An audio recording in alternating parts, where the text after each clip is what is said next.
दोस्तों, हमारा मन एक पल खुश रहता है तो दूसरे ही पल उदास हो जाता है। कभी इधर भागता है तो कभी उधर भागता है। इस अश्वरूपी मन को कैसे अपने वश में किया जाता है, हम इसे एक बुद्ध कहानी के माध्यम से जानेंगे। तो वीडियो को बिना स्किप किए अंत तक जरूर देखें। बहुत ही प्रसिद्ध कहानी है। आज से लगभग 1500 साल पहले भारत में एक बौद्ध भिक्षु रहा करते थे। उनका नाम था बोधिधर्मा। पूरे बौद्ध धर्म के इतिहास में गौतम बुद्ध के बाद अगर कोई सबसे ज़्यादा प्रभावशाली और प्रसिद्ध बौद्ध भिक्षुक हुए तो वो बोधिधर्मा ही थे। गौतम बुद्ध के बाद बोधिधर्मा ने ही बौद्ध धर्म को सबसे ज़्यादा फैलाया था। वो बोधिधर्मा ही थे जो बौद्ध धर्म को भारत से छीन ले गए थे, जो बाद में जिन बुद्धिज्म के नाम से प्रसिद्ध हुआ। फिर ये चाइना से होता हुआ जापान, कोरिया, दक्षिण पूर्व एशिया के कई देशों में फैल गया। उस समय चीन में जो सम्राट था उसका नाम था वू। सम्राट वू ने गौतम बुद्ध और उनके शांति के विचार के बारे में बहुत सुन रखा था और वो उनसे बहुत प्रभावित भी था। कहा जाता है कि सम्राट वू सालों इंतजार करता रहा कि महान हिमालयों की दुर्गम घाटियों को पार कर भारत की ओर से कोई बौद्ध भिक्षु चाइना में आ जाए और उसे बुद्धिज्म और उसके विचारों के बारे में बताए। जब बोधिधर्मा चाइना में पहुंचे तो बूढ़ा सम्राट वू उनसे मिलने आया। उस समय सम्राट वू मानसिक अशांति की समस्या से गुजर रहा था। उसने बोधिधर्मा से कहा, मैंने बहुत कोशिश की, हर तरह से प्रयास करके देख लिया, लेकिन मेरे मन में शांति नहीं है। ये हर समय भटकता रहता है। क्या आप मेरे मन को शांत कर सकते हैं? बोधिधर्मा ने कहा, हे, तुम्हारा अशांत मन मुझे दो, मैं उसे अभी शांत करके देता हूँ। सम्राट को कुछ समझ नहीं आया और वह चुपचाप खड़ा रहा। बोधिधर्मा ने कहा, ठीक है, मैं तुम्हारा मन शांत कर दूंगा, लेकिन इसके लिए तुम्हें कल सुबह 4 बजे अकेले मेरे पास आना होगा। और हाँ, याद रहे, अपना अशांत मन अपने साथ ही लेकर आना, उसे भूलना मत। सम्राट वू को ये जवाब कुछ अजीब सा लगा। वो उस दिन पूरी रात सो न सका। सोचता रहा कि कैसा पागल भिक्षुक है, कहता है मन साथ लेकर आना। भला मन भी कोई भारी सामान है जिसे मैं छोड़कर आ जाऊंगा।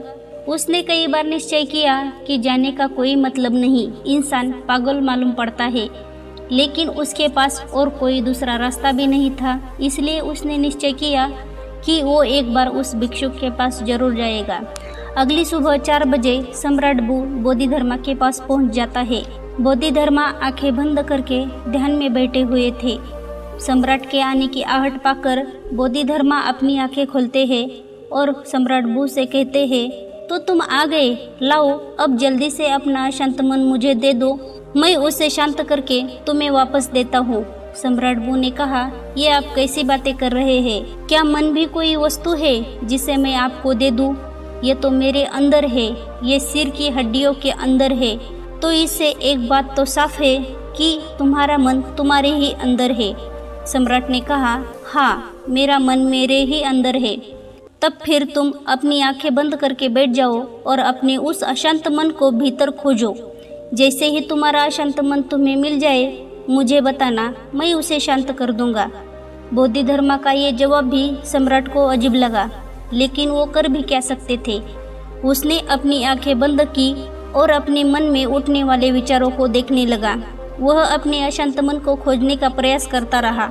वह जितना अपने अंदर गया, वह उतना ही अपने मन को खोजने में असफल रहा। कुछ घंटे गुजर गए, सूरज निकल आया था। सम्राट ने अपनी आंखें खोली। बोधिधर्मा ने पूछा, मिला तुम्हें तुम्हारा अशांत मन? सम्राट वू ने ना में सिर हिलाया। बोधिधर्मा ने कहा, ठीक है, कल सुबह फिर आना और दोबारा अपने मन को ढूंढने की कोशिश करना। सम्राट वू वहाँ से चला जाता है। अगली सुबह 4 बजे फिर सम्राट वू बोधिधर्मा के पास आता है।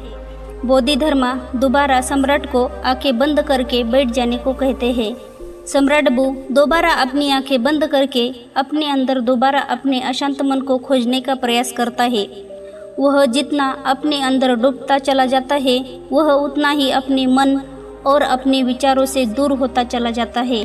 आज सम्राट वू को बैठे बैठे दोपहर हो गई। उसने अपनी आंखें खोली। बोधिधर्मा ने पूछा, मिला तुम्हारा अशांत मन? सम्राट ने फिर से ना में सिर हिला दिया। अगले दिन फिर सम्राट सुबह 4 बजे बोधिधर्मा के पास आता है और बैठकर अपने अशांत मन को खोजने का प्रयास करता है। आज सम्राट को बैठे बैठे शाम हो जाती है। जाते वक्त बोधिधर्मा ने फिर पूछा, मिला तुम्हारा अशांत मन? सम्राट बू ने फिर से नामे सिर हिला दिया। बोधिधर्मा ने कहा, ठीक है, कल सुबह फिर आना। आज सम्राट बू सुबह 3 बजे ही आ जाता है और बैठकर अशांत मन को अपने भीतर खोजने लगता है। पूरा दिन गुजर जाता है, पूरी रात गुजर जाती है, लेकिन सम्राट बू अपनी आंखें बंद किए अपने अशांत मन को खोजता रहता है। बोधिधर्मा भी सम्राट के पास बैठ जाते हैं। वह जितना अपने अंदर उतरता गया, वह उतना ही अपने मन को खोजने में असफल रहा। वह समझ चुका था कि अंदर मन जैसा कुछ नहीं है। ये केवल विचारों का एक समूह है जिससे हम मन कहते हैं। अगर विचार है तो मन है, अगर विचार नहीं तो मन भी नहीं। जब अंदर मन जैसा कुछ है ही नहीं तो इसके साथ कुछ किया भी नहीं जा सकता। जिससे हम मन कहते हैं, ये तो सिर्फ वो विचार है जो हमारी अचेतन अवस्था में हमारे भीतर उठते रहते हैं। अगर हम हमारी चेतना में आ जाए और जागरूक होकर जीने लगे तो यहाँ विचार जैसा कुछ नहीं रह जाता, और जब विचार नहीं तो मन भी नहीं। अब वो समझ चुका था कि बोधिधर्मा उसे बार बार ये क्यों कह रहे थे कि अपना मन मुझे दो, क्योंकि वो जानते थे कि मन जैसा कुछ नहीं होता।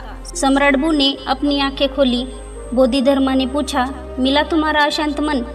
सम्राट ने कहा, अशांत मन तो नहीं मिला, लेकिन वो शांति जरूर मिल गई जिसकी मुझे तलाश थी। मैंने जब तक मन की तलाश नहीं की थी तब तक मैं बहुत परेशान रहता था, लेकिन जब मैंने तलाश की तब पाया कि मन जैसा कुछ नहीं होता।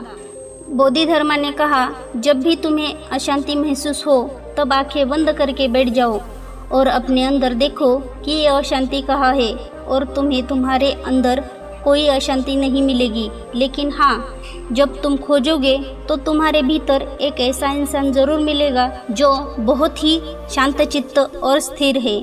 जैसे कि सम्राट बू ने महसूस कर लिया था कि मन कुछ और नहीं बल्कि हमारे विचार ही मन है। हम अपने विचारों पर नियंत्रण करके हमारे मन को नियंत्रित रख सकते हैं। अगर हम अपने जीवन में देखें तो हमारे चारों तरफ ऐसे लाखों लोग हैं जो मानसिक अशांति से परेशान हैं। वो सभी उस मानसिक बीमारी से बाहर आना चाहते हैं, लेकिन उन्हें पता नहीं कि इससे बाहर कैसे आया जाए। और अगर कुछ लोग इससे बाहर आने का प्रयास भी करते हैं तो कुछ शुरुआती असफलताओं के बाद वो हार मान जाते हैं, और फिर ये मानसिक अशांति मरते दम तक उनके साथ रहती है। कई बार कुछ मानसिक विचार शारीरिक दर्द से भी ज़्यादा दर्दनाक होते हैं और ये इंसान का जीवन बहुत मुश्किल बना देते हैं। लोग इस मानसिक अशांति से गुजरते हैं क्योंकि वो कभी भी अपने अशांत मन को खोजने का प्रयास नहीं करते। वो कभी भी अपने भीतर झांककर देखने का प्रयास नहीं करते कि असल में इस मानसिक अशांति का कारण क्या है। जैसे कि हमने इस कहानी में देखा, मन जैसी कोई चीज़ हमारे अंदर नहीं होती। असल में मन हमारे अंदर उठ रहे विचारों का समूह है, क्योंकि हम अचेतन तरीके से बस कुछ भी सोचे जा रहे हैं। कभी बीते हुए कल के बारे में सोचते हैं तो कभी आने वाले कल के बारे में। इन विचारों की भागदौड़ी में हम ये भूल ही चुके हैं कि जवाब ना तो भूतकाल में है ना ही भविष्य में। जीवन तो आज में है, इस पल में है, जिसे हमें जीना ही छोड़ दिया है। अगर हम अपनी चेतन अवस्था में रहना सीख जाए, जागरूक होकर अपने अंदर चलने वाले विचारों को देखना शुरू कर दे, तो धीरे धीरे हमारे अंदर उठने वाले विचार कम होना शुरू हो जाएंगे। क्योंकि तब विचारों को उत्पन्न होने का समय नहीं मिल पाता, क्योंकि हमारा मन ज़्यादा तभी सोचता है जब ये अचेतन अवस्था में होता है। इसलिए जैसे जैसे हमारी जागरूकता बढ़ती जाती है, हमारे विचारों के उठने की तीव्रता कम होती चली जाती है, और जब हम विचार शून्य हो जाते हैं तो हमारा मन गायब हो जाता है, और ये हमारे लिए मुसीबत नहीं बल्कि खुशी और शांति का स्रोत बन जाता है। इसलिए अब से जब भी आप अपनी लाइफ में अशांति या किसी प्रकार का दुख महसूस करें तो चुपचाप आंखें बंद करके बैठ जाइए और अपने अंदर उठने वाले विचारों को देखना शुरू कर दें। इन उठते हुए विचारों को रोकने की कोशिश ना करें, बस इन्हें आने और जाने दे और ना ही इन विचारों से उलझे। आप इन्हें बस ऐसे देखें जैसे कि आप किसी रोड के किनारे खड़े हैं और आती जाती गाड़ियों को देख रहे हैं। गाड़ियाँ आती है और जाती है, ऐसे ही विचार आएंगे और जाएंगे और आपको बस उन्हें देखते रहना है। समय के साथ धीरे धीरे ये विचार आने बंद हो जाएंगे और अंत में आप खुद को एक ऐसे इंसान के रूप में पाओगे जो अंदर से एकदम स्थिर और शांत है। दोस्तों, ऐसे ही जीवन को बदलने वाली वीडियो को देखने के लिए हमारे चैनल को सब्सक्राइब जरूर करें। अगर आप महात्मा बुद्ध के विश्वासी हो तो कमेंट में नमो बुद्धाय जरूर लिखें। वीडियो में अंत तक बने रहने के लिए आपका बहुत बहुत धन्यवाद।